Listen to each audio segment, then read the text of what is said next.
Hey, this is Ken at Lionel for Less. There, how's that after a little bit of buffing? There's the unbuffed area.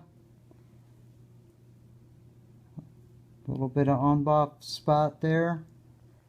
Buffed a little bit over that way. But this center area here is what we're going after. That's the kind of look we're going after. So we started out tonight with this, which most people would be happy with. Yeah, so man, I got an old set of passenger cars. Got a lot of scratches in them and stuff. But this is what can be done with a little bit of compound, wet sanding, and a little bit of expertise after 20 years of doing this stuff in the body shop. This car had scratches in it just like those right there, or deeper. I took those out and I removed them with the wet sanding. I can't get this flash to go off on the phone now.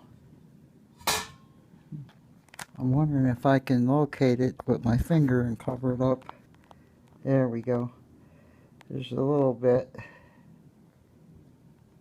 See that, man, just see how that result is. It's like glass.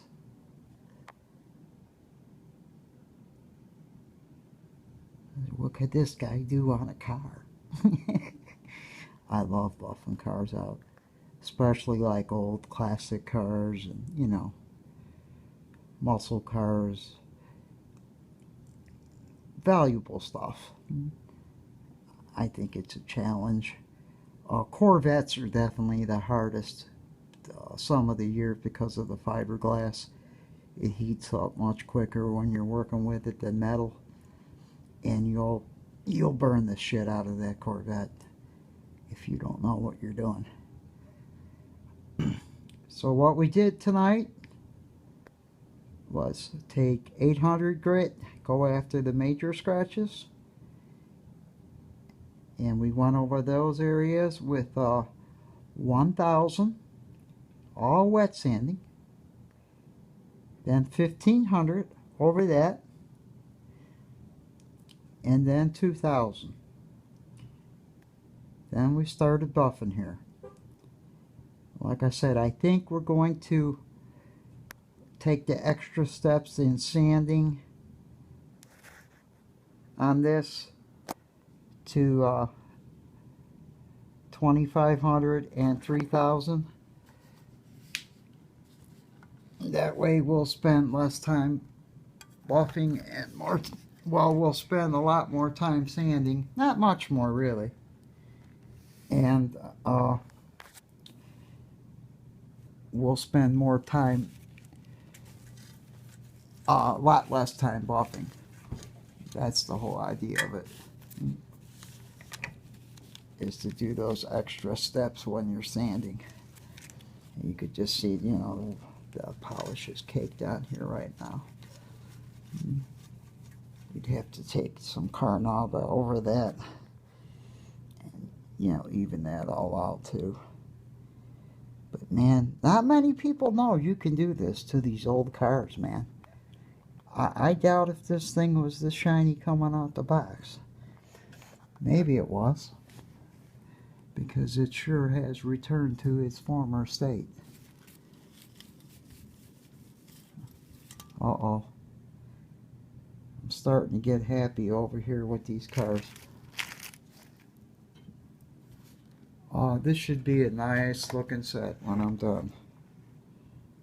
These were some kind of 1950s cars made before Lionel put theirs out.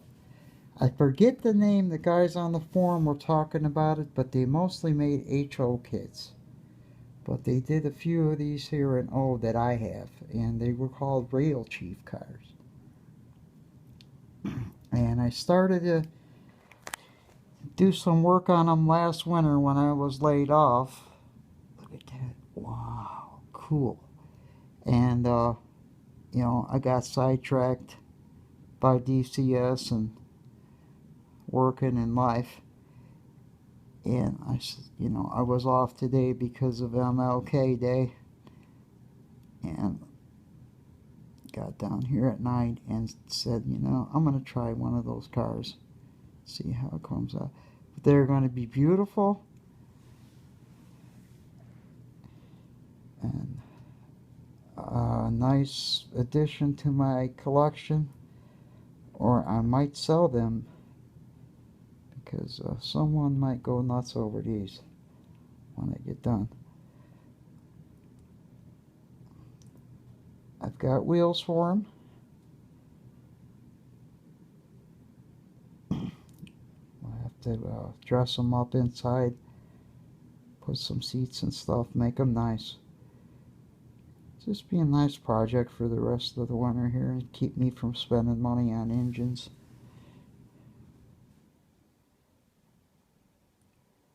Alright, this is Ken at Lionel for Less. God bless everyone. Check out my buddy Sam on Sam's Trains. Give him a look.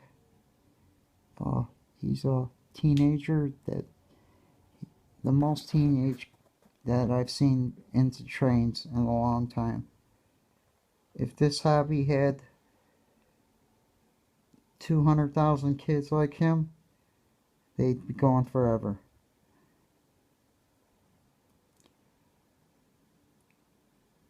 Shout out to my man Tom Z as usual. What's up, Z? You know you the man.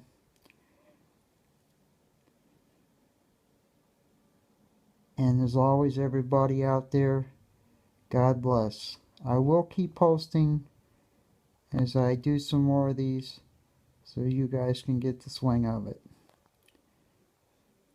God bless.